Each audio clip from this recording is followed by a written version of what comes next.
out there helping deal with water problems. Proselytization, like I'm doing right now, is always good. And waterkeeper.org has great advice about lawn tending and things like that. Personally, I have no problem with clover. Just there are better practices for lawns that you can still have a nice lawn and you can still be thoughtful of the planet. And then just some really good books. The Big Oyster talks all about the history of oysters in New York City. American Catches, I just spent all the transportation of shellfish around the planet. The same author wrote For Fish. A Geography of Oysters by Rowan Jacobson basically started the Renaissance of oysters in the United States. We were in his second book, which actually is The Essential Oyster. But that first one was really the Bible that kind of got everybody realizing that oysters was a little bit like wine, and every region had a very specific flavor profile and end result. How to Cook a Moose by Kate Christensen's a really fun book about food in Maine, and some great cookbooks. Also, the Green Plate Special is one of the books I love to give as a gift, in particular because it's really about how to cook green, how to create a pantry, and really how to think about waste and composting. It's a really, really fun read, not just good recipes. So I think that's it. I'll leave it there.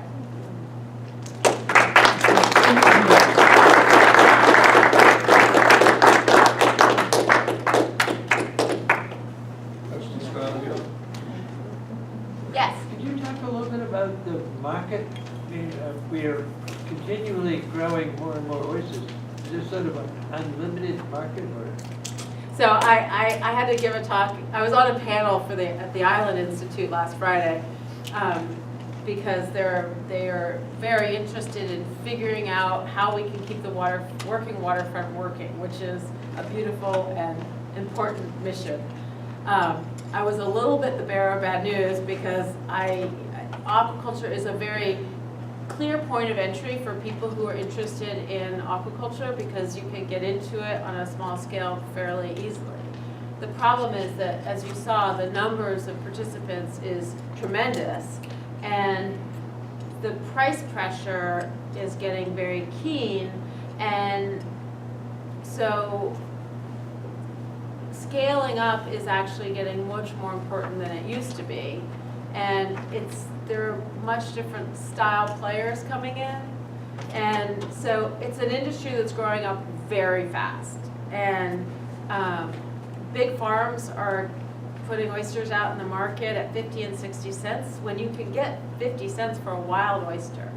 So to justify that investment, you really have to have a lot of predictability. And the problem is, as I said, we fell out of the market more or less. We had a little bit. We dabbled in the market while I built my farm back up over the last few years. And now we're doing, like, by the end of the year, we'll have done probably about 500,000 oysters, which is actually a pretty big portion of Maine's oysters. But as we come back on, I am aware that other oysters are getting picked off. And that's not a good situation for Maine. And so we need to be thinking about markets, and the problem is, the obvious thing to do is to go look at foreign markets. I have a friend who's trying to build foreign markets, and then you end up back in this, in the shipping oysters everywhere. But the problem on the East Coast is that Maine is having this folly. New Hampshire's having this folly. Rhode Island's having this folly. This is going down in every coastal state, all the way down into the Gulf. Well, the Gulf is just coming back, but it is raising some questions about the market sustainability in the short term. In the longer term, yes, we can probably get a lot more Americans eating oysters. The problem then for Maine farmers, as I see it, again, this is my own opinion, but is that at some point the price is gonna get so low that it's gonna be hard to produce oysters in Maine because the time to grow an oyster in Maine, because of our colder waters, is longer. And the cost of labor is much higher. The cost of everything in New England is higher than it is in the South.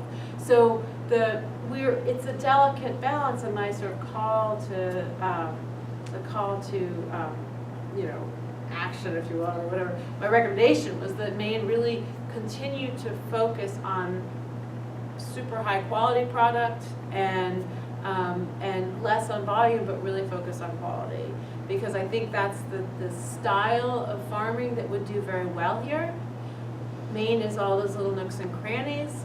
It's a style that is, I think, very accommodating to the Maine Yankee spirit, where people want to be sole proprietors, they want to be independent, and I think it's accommodating of sort of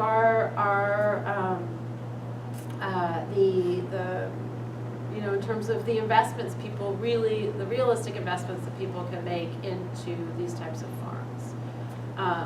I have mind-boggling amount of personal assets into my farm because it took so long to figure things out and figure out the site. It's the scaling up that gets very expensive. And that's where everything becomes salaried employees and infrastructure and everything. Doing 50,000 oysters a year is actually quite manageable on a pretty low budget.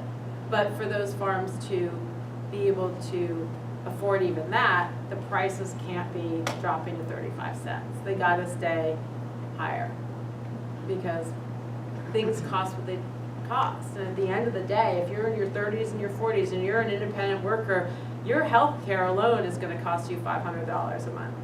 So people have real costs in their life that they need to be able to cover by their work. So it's not just this industry that's got these problems. That's sort of, bigger problems. But yeah. So we need to diversify. Scallops, we got all those Chinese scallops, New England scallops coming from China. That seems like an opportunity if I've ever heard of one. And those I think are done in deeper waters. And I get so seasick that I'm not going in those deeper waters to do that. But I think there are a lot of opportunities, but I think we have to be, again, the reason to make the type of investment that you need to go into aquaculture, there's got to be some market stability. There's got to be some, there's got to be some reason to make that investment up front. Otherwise, everybody should just go hang outside of oyster farms and pick up the freebies outside of the lease sites and take those to market. So. Anybody else? Yeah. You said that in each year you buy seed. Mm-hmm. Where do you get that from? So, because of concerns about pathogens from out-of-state oysters, because Maine's waters are relatively safe from a lot of the pathogens that are hitting, like oyster diseases that are sort of as close as Massachusetts. We buy from Maine hatcheries, and there's 2 hatcheries in Maine. So, and they're both on the Damascus River, or that area, region. So, yeah. Other than mussels, do oysters have other pathogens, Or predators? predators? Well, the green crabs. I mean, I hear otters and minks, all sorts of things that actually live in the river would eat our oysters. We've never seen that as a big problem. Starfish do. We have occasionally starfish, but that hasn't been a big problem. Well,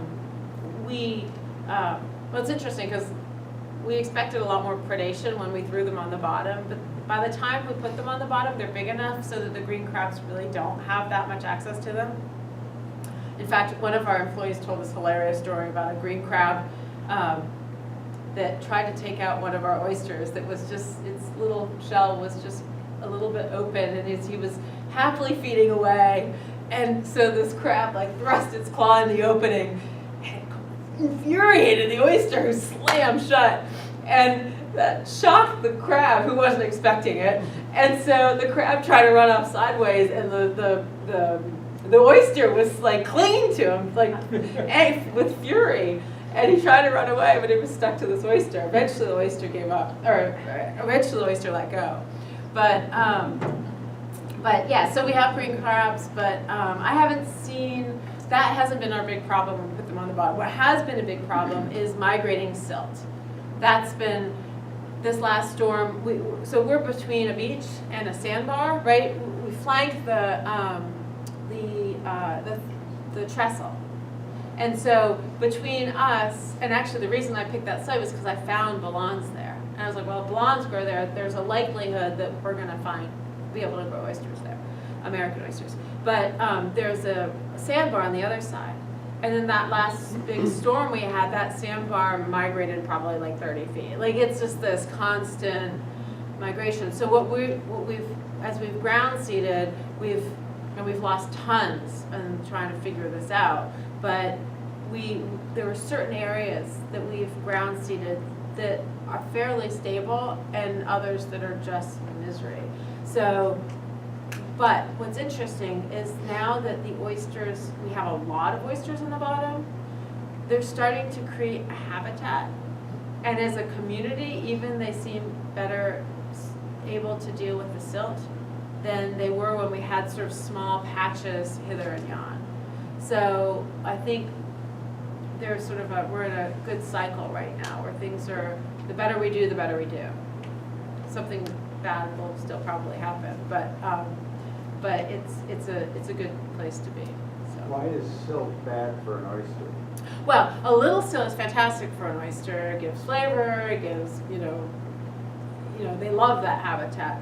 What's not good is, a sandbar moving in and like just burying them, because they'll do very well under, for at least short periods, under a few inches, even 2 inches of silt. But once it gets packed, then they can't filter through it. But they can filter through silt. But if there's just too much of a good thing, it's bad. Yes, sir. I've had your oysters at a number of restaurants. I always look for them, but do you have a list of the restaurants you sell to, or is that? Yeah, so I have started to try to put the restaurants that carry us online. There's not a full transparency, sometimes with the wholesalers. We have pretty good relationships with most of them, so I have a decent idea. We have one distributor that we deal with, so he goes to wholesalers, and that's just like a chain I can't even imagine. But we're kind of in the usual places you might expect. We're, Earth, we've been at Street & Co. and, Forestry, Eventide, Bailey's here this summer. Ken's is like weirdly complicated because we can't sell directly to them, and then our wholesalers don't go to Ken's because they're either Portland or Kittery. So there are these weird little things in the market that make it actually that make it that you can't sell your neighbor your oysters because of shipping. Shipping is like a whole world unto itself, and transportation. So there are little weird things like that. But we are, and we've been talking to more people also in Scarborough about trying to get our oysters there. But again, often it's been our wholesalers don't go there, and for whatever reason, usually it's transportation. The Portland people either ship out or tend to circulate in Portland, but they are at Bailey's and they are at the Co-op, and Pine Tree sometimes has us too for retail. So, but there aren't too many oyster bars in Scarborough. Would that be nice? Yes. Are you seeing a hybrid Milan and Virginicus oyster in March? It's so funny, because I've sort of imposed that fantasy on many an oyster, but I don't think I have. But I've had real moments of doubt, but I don't think so. They actually spawn really differently. They're very different creatures. So the Virginica, the male shoots sperm into the water column, the female eggs, and they fly around, and this is why we can't rely on it, because they're in the water column, and if you've been out in a kayak or in a boat in the river out there, it is ripping. So the first miracle is that they have to meet, right? The sperm and the eggs in the water column while they're floating around. The second miracle is that they actually form a foot, and that little foot needs to be able to like settle somewhere and like affix to a substrate. So often we'll find the belons spawn better than the virginica in our area, so we'll find belons attached to virginica oysters. We've also found belons attached to periwinkles. So you've got this poor periwinkle with this huge tumor, this oyster tumor on his back. But I haven't seen it. Oh, but that all happens once the belon oyster, apparently, they both release sperm and eggs, but then the female reabsorbs it and waits for the next spawn to release the fertilized eggs out into the water column, and then they attach somewhere. So it's a weird, different process, and we actually tried to farm the belon oysters, and we weren't able to because the hatchery we were using was a science project that we were participating in. They were only successful in 1 year in actually breeding belons in the lab. And actually, most of the French belons that I know of, that all relies on wild seed that they catch. I would love to see that. Yes? In Maryland, they are collecting used oyster shells from reservoirs. Yep. And putting them out in the fresh air for a couple of years, and grinding them up and spreading that in the farmed areas to create the anchors. Yep, the that substrate. go on.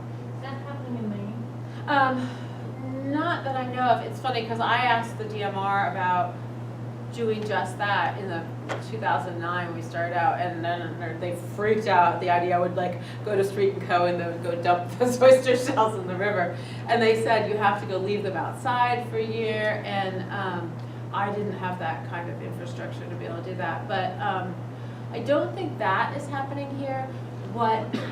There was an interesting project run by the Nature Conservancy up in Harpswell where they put spat collectors, which were quite beautiful. It was an architect from down south, I think she was Virginia or something, who created these substrates. They're sort of porous, concrete-like substrates that had these sort of beautiful, artistic, architectural angles and undulations to them, actually not angles. And they put those up in some area of Harpswell. And I think it was Harpswell. But anyway, this project happened somewhere in Maine, and I will see if it was successful or not. We did try to test out a few spat collectors on our own last summer, and I made a terrible call. My employee wanted to wait and measure the larvae in the water, and I said, no, put them in. And we had such a cold spring and or early summer, and by the time the oysters were spawning, which was later than usual, the spat collectors had gunked up with everything else. On about 10 of them, we found one little oyster spat. But that was really my bad call. And I was impatient because I knew we were waiting for our big seed to come, and it comes in one day, and it's a huge, I just didn't want to interrupt other projects. But we might try that again this year, just to see if we can't get smarter at it, and then maybe we could become more sustainable. It'd be really fun. Yep. Knowing what you know now, Stay in France. what would you have done differently?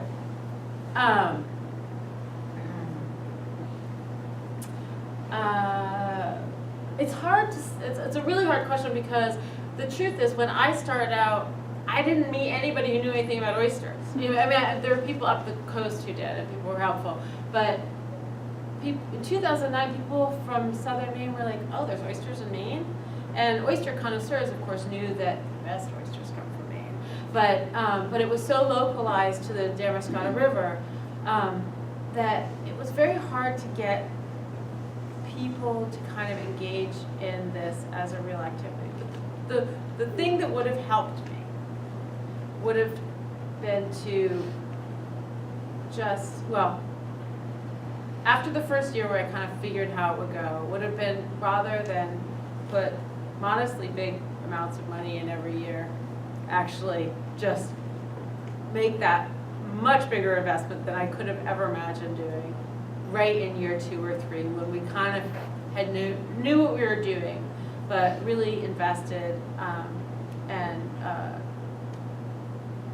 full-time staff, bigger boats. I mean, we did like 100,000 oysters off a 14-foot boat one year. I mean, it wasn't supposed to be able to even happen.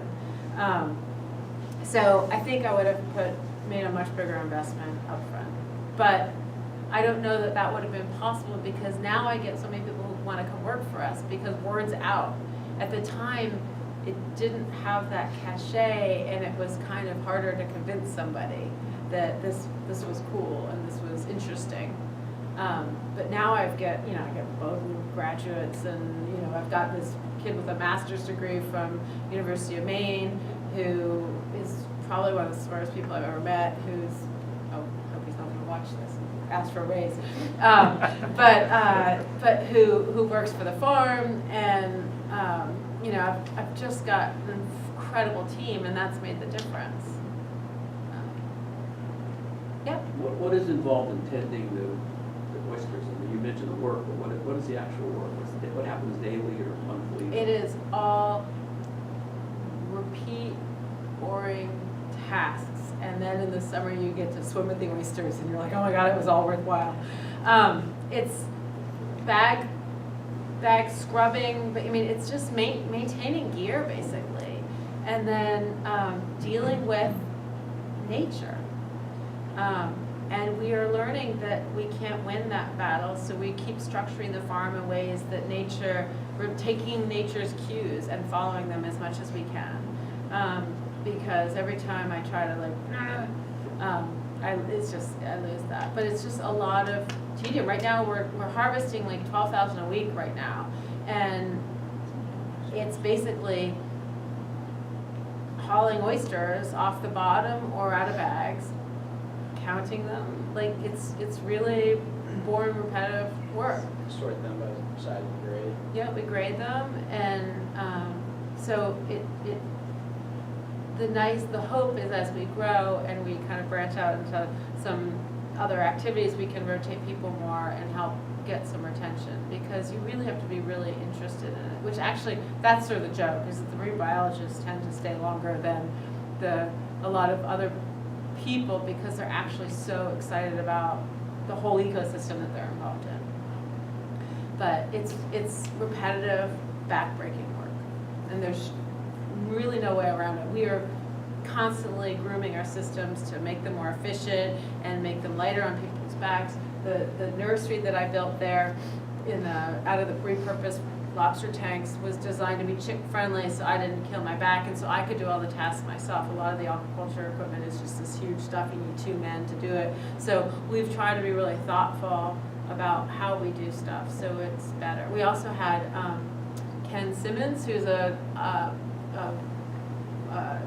not chiropractor, but like an osteopathic physical therapist. Thank you. He came to our farm. First of all, I came to him, and I basically couldn't stand up straight for 3 weeks because of something I did on the boat, and I was just very conscientious that I didn't want anybody else to feel as bad as I did. So we brought him out, and he actually spent a morning with us looking at every single task we did on the boat, and he shadowed us and showed us how to do all those tasks in a way that was much more mindful to our bodies, and it actually really helped.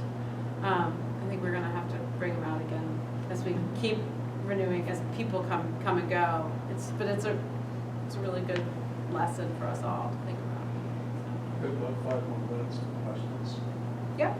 So the farm you have is actually water, that's it, just water. Yep. How do you access, they don't give you a right to access at a certain point?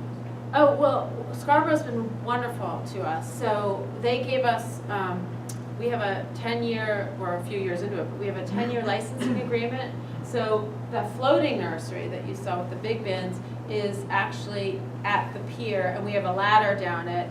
And so we park our boats on the ladder. We have one space on near the clam digger or the lobsterman's punts, but so they've allowed us to keep our boats there, and we climb up and down the ladder and get on our boats and go right up the river.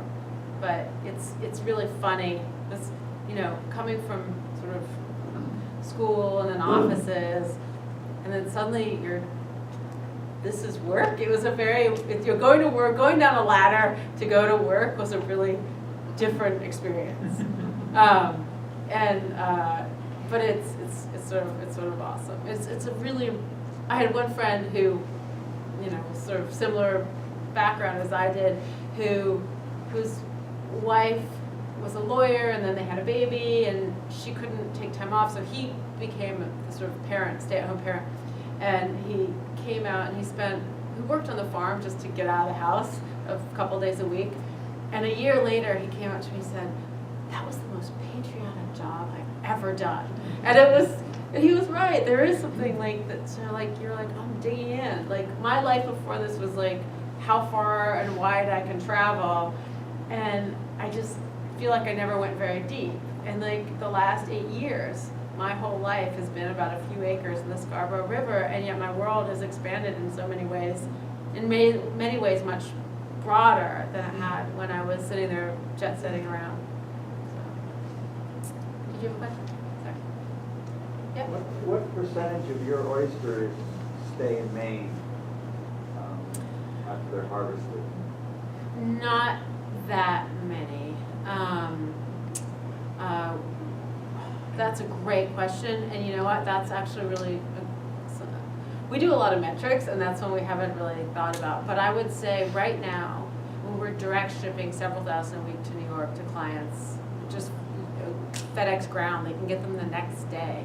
And what's great about those clients, those restaurant clients in New York, is that I know when they reorder, they're out. So I know that our oysters are never older than a week at Balthazar in New York, at Grand Central Station in New York. So I love that because I feel like I have a real clear view of how they're being treated. It's much harder when you hand them off to, you know, chains of, you know, not restaurant chains, but like when you're dealing with, you're a few steps away from the client. But I maybe in the summer more, but maybe 20% right now is staying in Maine. But you know, one of our wholesalers is Kittery and Kennebunkport. You know, we went from 3,000 a week to 300 a week. You know, between September and October. So to Kittery. So it's just there's seasonal variations too. And actually, we're doing a lot of oysters right now because most Maine's farms shut down, and we can still get out there. Some days we probably shouldn't be out there, but we can. So we got even out there. We even harvested during those really cold temperatures. So it's not that far, you know. And we kind of pre-harvest everything. We have it in lobster totes sitting out there. You just need to go grab it and go. Don't tell anybody that. It's not free for the taking. One last question. Why was the Damascotta River sort of ground central for the oyster industry in Maine? Why did that happen? Well, the Damascotta historically was the center of oysters. I mean, I think there were oysters up and down the coast, but nothing quite like the Damascotta River. Remember, the red painted people or something were eating, you know, pre-Squando, they were eating oysters up there along the Damascotta, you know, thousands of years ago. So it had this sort of very conducive environment. It's very gentle, a lot of water flow and decent salinity. So I think what's interesting though about the Damascotta is that, you know, throughout history there's just periods where they just disappeared and then they came back.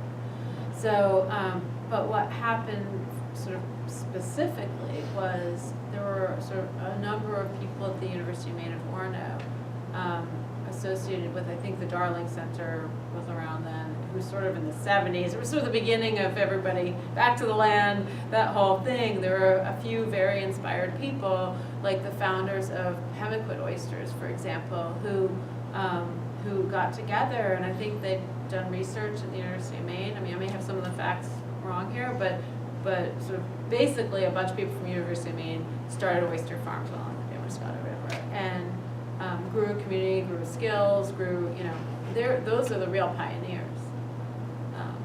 And look what they've, 20 years later, 30 years later, actually 40 years later, what's happening. So, Thank you, Abby. thank you.